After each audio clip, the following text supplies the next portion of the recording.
What's going on is Anton from antondaniels.com. I appreciate you guys for continuing to rock with me. Over the last couple of weeks, just out of the blue, unprovoked, none of that type of shit, just out of the blue, I'm getting people that's sending me all of these emails about context about why I fell out with Charleston or how I fell out with Charleston. I'm like, what? What is this? Because I don't understand it, right? It's weird to me. And y'all got to excuse me. I'm looking a little tattered. I'm on my bike ride. I'm actually on my bike right now, and so I'm in the center of Detroit or center of downtown Detroit. So I'm chilling, I'm having a good time. But the first time it was on some barber's page. And on that barber's page, I don't know who the guy is, but I'm guessing that he booked Charleston for an interview. It just comes up out of the blue. Yeah, I fell out with Anton or whatever, so on and so forth. So he said whatever it is that he said. I'm like, whatever, it is what it is. Then I see it brought up because people sent me the timestamps on a Say Cheese interview. And yeah, we fell out because of this and so on and so forth. And I'm like, so then it was an additional reason. And I'm just sitting there like, I don't get it. You know what I'm saying? Because if we did fall out, because I didn't think that anything was up on that type of time, or, you know what I'm saying, it was on any type of thing, then that's just not something that I talk about online with other people. I know, or I've been over his mother's crib and I met his brother and stuff. So I just don't speak on certain things. I really don't. I don't speak on certain things. And I done seen shots get thrown and stuff like that by Dewberry. And I seen Dewberry actually pop up, and he was talking about me on other things, or at least that was my translation of it. But then I just brushed it off. I'm like, nah, you know what I'm saying? He ain't mentioned my name, so it ain't even really no thing. I ain't even tripping about it because Dewberry is my guy. Charleston is my guy. Regardless of whatever it is that people think, we broke bread together, we got money together, we did all of that. And I'm gonna add a lot more context, but I'm like, nah, that can't be it. And then I see Dewberry. Somebody sent me a video of Dewberry, because if y'all know who Dewberry is, that's Charleston's right-hand guy that travel with him and stuff like that on some business type stuff. I see Dewberry, and I seen him do a whole video, like a whole 11-minute, 12-minute video on us falling out. And I'm like, what the fuck is this? And I don't know if this is just content. I don't know what the hell is going on. But let me add a little bit more context. First and foremost, I don't have nothing bad to say about anybody that I done broke bread with in real life. I just don't. Don't matter what the fuck they do. It don't matter what's happening out in the streets. I just don't have anything bad to say about people like that, because there is nothing bad to say about it. And I will say that it's not just because he was the homie or we broke bread together, because I just don't have anything bad to say about nobody. I don't move like that. Dewberry did admit, I will give him a lot of credit, that I do good business. I do good business. I take care of people. I make sure that people is in a good space and all of that stuff, right? But I will add a little bit of context as far as the money and then a couple little details that people are bringing up. So a lot of people like to say stuff like, well, Anton, if it ain't about the money and this and that. Let me tell you something, bro.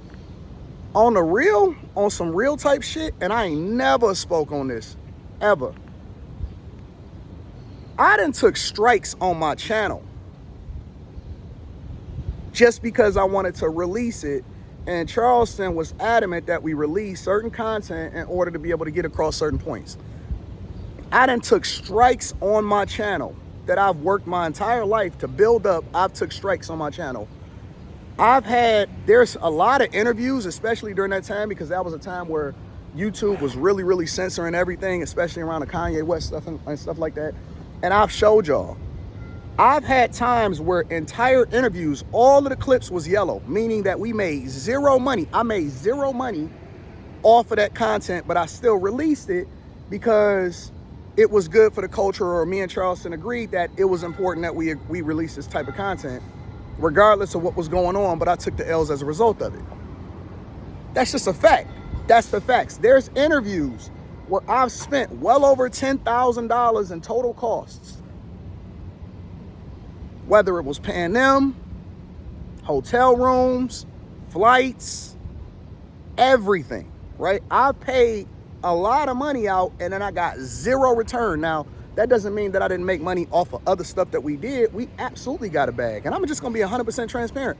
We absolutely got bags, but I've made a lot of sacrifices. As a matter of fact, I'll tell you another thing that people are not familiar with. Me and Tony the Closer had got into it. Because the one thing about me and Charleston's interview style is that I don't have pre-planned questions. Whatever is happening in popular culture, whatever is happening in the streets, whatever is happening as far as what it is that he said or a live that he might have went live on Instagram about, we usually just talk about it, or we just talk about it in relation to whatever is happening that's popular at the time. That's how the whole Kanye situation got up or whatever like that. And then they will tell you the one thing that I always do with every single person that I interview, especially with Charleston, is the first thing that I say is, hey fam, you sure that you want to keep that in there? You sure you standing on that? And that's what the whole stand on it is. After the interview, I ask the same thing. Hey fam, you sure that's what you want to do? Like, you don't think that we should edit that part out, or you don't think we should cut out? Nah, man, drop that shit. I stand on it. Drop that shit. I stand on it. I said, okay, all right, well, cool. I mean, if that's what you want to do, you your own man, you your own brand, you know what you want to do. I'ma drop it authentically. So one of the things that he did was, you know what I'm saying, he went into a whole situation about what happened or the fallout with him and Tony the Closer. I drop it. Tony is now coming at me because Tony is really heavy about his name, apparently, or whatever.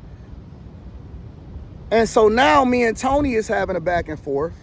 And I'm like, fuck that. I'm a defend my guy. I'm a defend Charleston.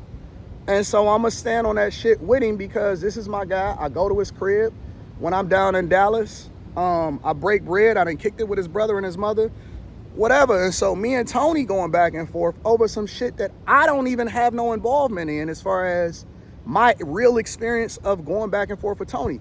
Now Tony is pissed and I'm standing on it with my guy, but I'm like, fuck that. You know what I'm saying? Like, we can do this. Like, we can money fight and all of that. Tony like, yeah, I heard you in Miami, pull up and all of that shit. So I'm in different cities with my family and shit. I gotta hire people that rock with me or extra security and shit like that just because I'm standing on business when it comes to my guy. So it's a lot of different situations when it comes to this content shit that is spilled over into real life that I never talk about, I never speak about, such as the strikes on my channel, you know what I'm saying, for the content that or the stuff that was being said, which that's my responsibility because that's my channel. So I'm never gonna hold somebody else accountable. But the reason that I'm adding the context is because when it comes to this money, it was more than just money. It was more than, I ain't never, ever in my life had confrontation with people on some real type beef type shit, but I was willing to stand on it, especially with certain people, simply because that's my guy.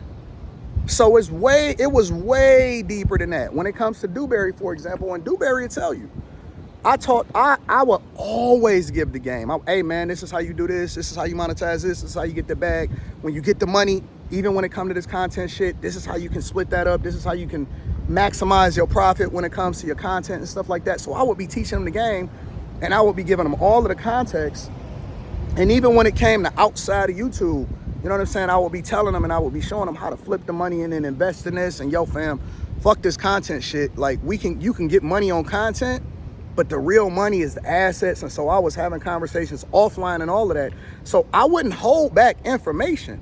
My goal was for them, both him, Dewberry and Charleston, was to grow outside of this shit to where they wouldn't have to depend on it or it wouldn't be a thing. Yeah, it's great to make money in it, but we don't know what this stuff is or what it's gonna turn into in the future.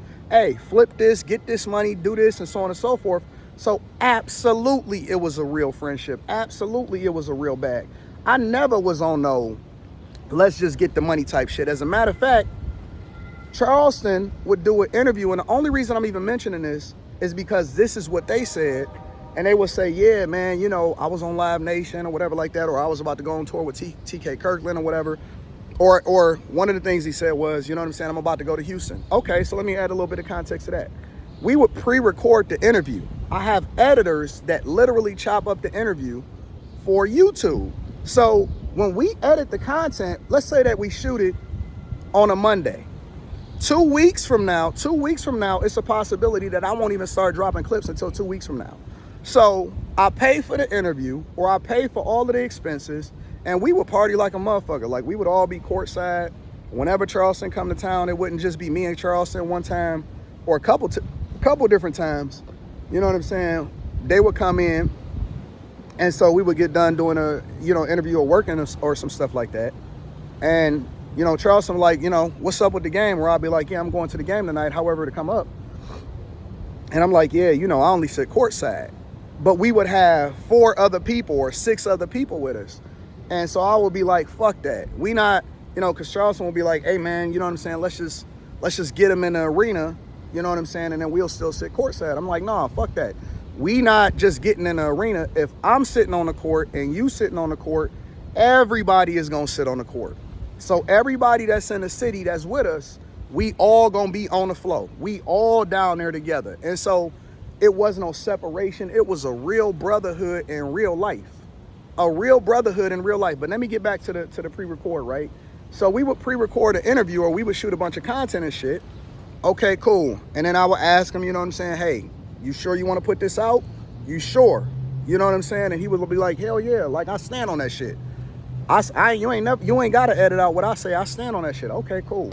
So it's interviews that I have that I've never released, simply because he would then call me after I edit the interview. And sometimes it was clips that was recorded, and then I would archive it on a different site, and I'll tell you all about that in a second. And I just want to give you all the full context of what was said. I don't want to talk about anything negative. So he would say, I stand on that shit. All right, cool. We edited. 2 weeks later, we started dropping the clips. Soon as the clips drop, now I don't know everything about Charleston's schedule. I'm busy as fuck myself. I don't know that he about to go to Houston for another interview, or he about to do something, or he got a show going on in Houston. I'm not tracking Charleston. We only link up. We talk as brothers or whatever. Okay, blah, blah, blah. And then we link up and do whatever we do, whether I go to his city or he come to my city. I started dropping the interview. I'll give you an example. He had got into it with Math Hoffa, right? As far as going back and forth, and I guess that Math was offended that he was talking about his kid or something like that. I don't know the full context. But then Charleston had mentioned it, or he had talked about it, or he had explained it and broken down, not even on no negative type shit. He had explained it and broken down on my platform, because we just authentically just have conversations based off of what was going on. It's not that I ask him any specific questions. It was just organic conversations. By the time we chop up the interview, and this is why I think that it's more of a misunderstanding than a disagreement, and this is why I don't look at it as a fallout. It was just literally a difference of opinion of how it is that we do business as far as what's going on with content. We now starting to drop the clips. He called me as soon as the clip dropped. Oh man, what the fuck you doing? What the fuck you doing, man? What's going on, man? What's going on? And I'm like, I'm sitting there with my wife. My editors and my team is starting to drop the shit on YouTube, because I'm all about just doing the content. I'm like, man, what you talking about? Man, why you rehashing that stuff with Math, man? That's old, that's old. We can do some new shit. We can do some other shit. And I'm like, what? I'm confused as fuck. Because I'm like, I thought that we stand on that shit. Like, I thought that we, you know what I'm saying? I paid for this, I did this or whatever. And so now I go ahead and just delete the Math part. Or I wind up just deleting the whole fucking interview, because the whole interview is incendiary. The whole interview is based off of what was happening a week ago or 2 weeks ago. But now he done made up with Math and them. And so now I'm going to just take the L. I'm going to take the L on every fucking thing. Okay, cool. So a lot of the interviews was yellow. So when you upload on YouTube, a lot of times, if it's too heavy, it's yellow. And so we can't make no money from that shit. A lot of the interviews, he didn't want to drop no more, because a week or two later, he done made up, or he didn't apologize to the person, or they back cool again. So that shit is out the window. So I'm like, okay. A lot of the times I would just be like, okay, cool, whatever. Drop it. It don't even matter. We brothers. It ain't even about the money. I got money. I get money. I ain't tripping off no money, right? And then another interview, we do it. We do the recording or whatever. And so what I would do, one of the things that I would do is on interviews, I didn't want interviews to live on the Anton Daniels channel. I wanted the interviews to drop on the Anton Daniels in order to get the most visibility. And then we would archive it on a completely different thing. But when we archived it, we would edit it out to where we would remove all of the cuss words, and we would do all of the edits. But then my team would then edit it out, and then after a month or so, they would move it to a different platform to see if we could possibly monetize it. But it wasn't just his interview. Every interview, Lamar Odom, Brittany Renner, everything, we will move, we will archive it, we will remove it from the Anton Daniels channel, and then we will archive it on a completely different YouTube channel. And that way we can actually try to make money from it in the censored version, because we released the uncensored version on the Anton Daniels channel, and we made $0 as a result of it. So a lot of y'all don't really understand the business of this shit. A lot of y'all don't understand the full context about the fact that it was a lot of shit that we made zero money for, but that we dropped. So then he would say, oh man, you know what I'm saying? I'm cool with this person. Or, you know, I got to go over to Houston, but he over there beefing with Jay Prince. And so I'm like, at some point, for me personally, as a family man, as a person that is married and all of this stuff, I'm very cautious. I got to spend an extra, you know what I'm saying, $7,000, $8,000 when I'm going to certain cities with extra security and shit, because now I'm falling out with this person. Now I'm beefing with this person, which is cool. I don't mind spending the money. But then at the same time, it starts to get a little bit dicey, because the final straw for me, because I don't know, right? Because I'm not aware of your schedule and stuff like that. So then he called me one day. The final straw for me is he called me, and I'm putting my platform at this point, right? Because it's beyond business, it's beyond money. And I'm putting my platform on the line because now he kicked off of YouTube altogether. I don't know what YouTube's policies is. I don't know what, because I think his channel had got completely removed. It had already got demonetized, and it started getting removed. Now I'm watching all of these other YouTubers around me, and I guess, you know, it's certain things that YouTube allowed or whatever. It's certain people that I wouldn't interview, like a Rizza Islam, or you know, people like that. All around me, you know, Fresh and Fit getting demonetized, Pearl getting demonetized. I see all of this shit going on around me. Charleston's channel get completely removed from YouTube, right? And so I'm like, I got a decision to make. I got a decision to make to try to figure out whether or not I'ma still just go. Well, fuck it. I got enough investments outside of YouTube to where I'ma just make it work. It just is what it is. We just gonna keep on putting up the content. So I'm like, fuck it. We just gonna keep rocking. And the same day that I make the decision, and this is the honest to God truth on my daughter's life, and the same day that I make the decision, fuck it, we still gonna roll with it. We still gonna go with it, because we brothers at the end of the day. I get a call, and my wife is sitting right next to me, and Charleston screaming on me. Man, what your team doing, man? And I'm like, hold on. I'm like, hold on, bro. Chill out. Like, you know what I'm saying? We didn't always, you know what I'm saying, had real conversation, because we both men. This ain't on no YouTube shit. This ain't on none of that. Man, I told you this. I told you this. You know what I'm saying? Now I got to go through Houston. I'm like, Charleston, what the fuck? I don't know nothing about when your schedule is. I don't know what you got going on with Live Nation. I don't know what your tour schedule is. I'm like, bro, chill out. You know what I'm saying? Like, don't do that, man. Let's just have a regular conversation. And so, man, I'm telling you, man, this and that, and this and that, and this and that. And so I'm like, so I'm just sitting there. I'm not arguing. I'm not about to go back and forth. I'm not about to do none of that. So then he say whatever it is that he say. I said, all right, cool. All right, cool. I ain't gonna go back and forth. I'm not gonna yell. I'm not gonna argue. I'm not gonna do none of that. At that point, when, for me, I believe that it's a lot of shit going on. I see everything getting fucked up all around me. I'm beefing, going back and forth with Tony the Closer, in my mind, unnecessarily, but necessarily because I stand for my guy, whatever. And the interview was aired on my platform as far as what Charleston was talking about, as far as him going back and forth with Tony the Closer. At that point, I sent a message to Tony the Closer. And he'll tell you, if you ask him, he will absolutely tell you. I sent a message to Tony the Closer. I said, hey, fam, we can talk about this like men. We can meet up in person like men. I ain't got no beef with you. I don't want no problems. None of that. I left it at that. I sent them my phone number, and I sent them the DM, and then I made phone calls to every person. It wasn't, now this was completely unrelated to Charleston. Every person that I felt like I had beef with, I just sent them a message, or I had a phone call with them, and on some content type shit. And I was just like, yo, hey fam, ain't no beef. I don't know what you want, but we can kick it like, man, here's my phone number, whatever, so on and so forth. Because I don't want this online shit to spill into my real life. I got a real life, I got real businesses, I got real employees, I got people that fuck with me. And so it went beyond money. But then at the same time, I'm never gonna let a grown man scream on me. And I'm just gonna let it fly. I'm chilling. So now I'm like, okay, we'll skip it. You know what I'm saying? I'm never ever gonna say nothing negative about my brother. I don't have nothing to say about it. What he said on those platforms, on Say Cheese and stuff, is 100% true. 100% true. The one thing about Charleston is that he is not lying. He do not lie. He not gonna lie on that type of shit.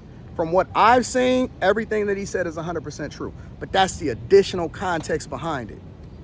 That's the additional context. I said in my mind, man, I ain't speaking on that. I don't speak on my brother. Oh man, I ain't about to go back and forth or whatever like that. Then I see Dewberry do a whole stream on it. I'm like, what the fuck is going on? They will tell you, I ain't never slimed a dude out. I ain't never been about money on that type of shit. I always said, listen, man, I'm going to figure out how to make my money on the back end. I'll figure out how to monetize that shit. Maybe we edit it out. We edit out all of the cuss words and we go over here. I'm going to always keep rocking with them regardless of what happened on YouTube or what happened on these platforms. And listen, congratulations to everybody that continues to do content on YouTube. And I see that it seems like everything is going well. I want that because I don't want him to not lose. I don't want him to not make money. I want him to keep getting his bag. That's why I shut the fuck up. I'm not about to tell everybody else, hey man, y'all don't do. I don't do that shit. I don't go behind the back. I don't contact the Danza Project. I'm not contacting Say Cheese. I'm not doing none of that. I don't speak on my brother behind his back. Listen, go get your money, go do things. It seems like YouTube is back on their grizzly as far as them allowing for people to be able to do interviews and stuff like that. You not blacklisted, cool. Go and do your thing, bro. Go get your money. But I'm chilling. I'm slow motion. I'm chilling, I'm slow motion. I can't get screamed on or nothing like that. So rather than go back and forth and rather than beef, I'm chilling. I'm slow motion, man. And Charleston will also tell you, I'm one of the realest ever because anytime he called me, and I don't care what it is, hey, Anton, hey, man, I want to get this person some visibility. I want to do this. I want to do that. I got a new group. He had some new people. They wound up coming to Detroit. So I would say, all right, cool. We ain't even going to talk about nothing with regard to you. We just going to let them come on a platform and we going to let them do their thing. We going to release the content behind them in order to get them some more visibility and stuff like that. He would call me, yo, Tom, it's this guy in my hood that, or it's this guy where I'm from or whatever, and I'm paraphrasing because I don't remember exactly what was going on.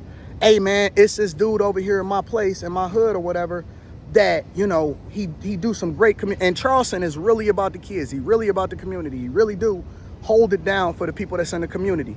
Like, he is a good dude in real life. Real talk. He is a good dude. So he would call me, hey man, this guy, he need 5,000, he need 10,000. All right, Charleston, tell me where to send it. I don't even know the dude. I ain't never met the dude. He would bring the guy on the phone. We would talk, all right, man, listen, I got your back, man, whatever you need. If you need it, do this, whatever, so on and so forth. Hey man, tell me where to send the money. What do you need? I never told the dude no, especially when he was doing great things for the community offline. So from my perspective and adding the context, and now again, is they say stuff and then I'ma say stuff, and then obviously in the middle of there, it's the truth. And I think that the truth is in the gray area of the misunderstanding because it's how they interpret things, and then it's how I interpret stuff. I don't sit there and tell them all of the details of my platform. I'm not telling them, hey man, all of my shit is yellow. And I've showed online on live streams, I've went on my back end and showed people, hey man, all of these is yellow. I don't even make no money from these. Hey, this is where I got my warning from YouTube. This is where I got my strike from YouTube. Now I gotta wait 6 months to 2 years for certain shit to fall off, even for me to go back to normal. Like, YouTube had blacklisted me for a while because of the type of content that I was putting out. And I never complained. I never said nothing. I never talk about the money. I never talk about the back end because I get money outside of YouTube. I get money outside of content creation. And that's why I tell people, and I always say, hey, listen, be careful where it is that you put your eggs, because you don't know what's going to happen with this content shit. It could be gone tomorrow, so make sure you invest in other things outside of it. So that's the real context. I said to myself I wasn't going, because I thought that it was just going to be a mention. Okay, so you said it in one interview. all right, you said it you know what I'm saying? You unprovoked mentioned it in this other interview, and I don't know what the fuck it is. I don't know if it's just getting it popping, content or whatever. And then I see another one, and I'm like, okay. And then Dewberry on the live, on the video say, yeah, and then, you know what I'm saying, we about to do a live together, and we gonna talk about it some more. What? So, hopefully this is the only time that I ever mention anything about it. Again, I hope that they successful. I hope that they continue to do well. Ain't nobody trying to slow nobody down. Ain't nobody's trying to slow no money down. But at the same time, ain't nobody in the world, not one person in the world that has ever met me or known me could ever say that I ever did anybody dirty. I ain't never slimed. I ain't never slimed nobody out. At all. Zero. It's a lot of money. We were supposed to do an actual show. Me and some of the people here in Detroit, man, I think I had put in up to like over $10,000 that I never ever made no money off of. I never got back. We never did a show and all of this stuff. We paid them ahead of time. We paid them, we paid the comedians, we paid all of them. I don't know where that money went. It just disappeared. Please miss me with that money shit. Just because I make money don't mean that I do anything to get the money. I lose a lot of money, and I make sure that everybody else is taken care of around me on some real type shit. I don't let people sit all the way up in the stands when we go places. I don't do none of that stuff. We all ride together. We all lead together. We all sit together. We all on the flow together, and we get money together.